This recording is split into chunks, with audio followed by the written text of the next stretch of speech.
C'est dans le but de conforter le programme d'enseignement à la vision pédagogique du Khalife général des Mourides que le système éducatif a été réformé. Une offre programme scolaire diversifiée qui découle d'une analyse approfondie de l'état des lieux. Nous avons fait un état des lieux.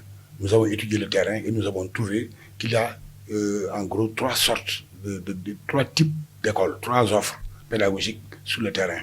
Il y a l'arabo-islamique qui intéresse les plus gros effectifs, l'offre arabo-islamique. Il y a l'offre qu'on appelle FA, c'est-à-dire école franco-arabe, et il y a l'offre qu'on appelle classique, c'est-à-dire dont les enseignements se font en français. Alors à partir de ces trois offres, les besoins ne sont pas les mêmes. Nous avons pensé que pour l'arabo-islamique, il faut peut-être introduire, renforcer certaines disciplines comme le français, l'anglais, et peut-être conformer les disciplines déjà existantes qui constituent leur menu en arabe et en études islamiques, les conformer à l'enseignement du Cheikh Ahmadou Bamba. Au-delà de la promotion d'un programme d'enseignement harmonisé, le projet intègre de nouveaux modules. Nous avons pensé que ça, c'est quelque chose qui n'existait pas.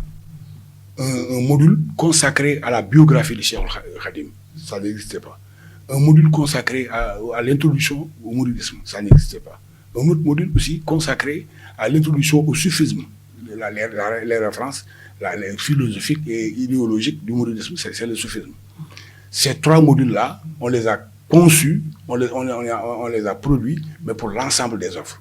Selon le directeur en charge du département français, un long processus d'exploitation et d'évaluation, suivi d'une démarche inclusive, constitue le principe directeur du projet.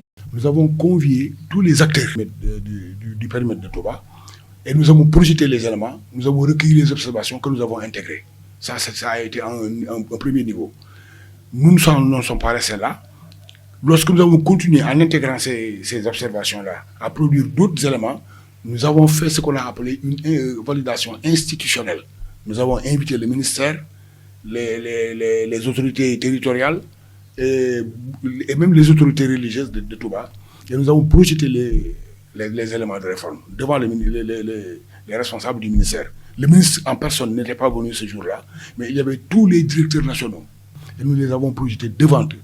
Ils ont apprécié, ils ont donné des observations que nous avons intégrées.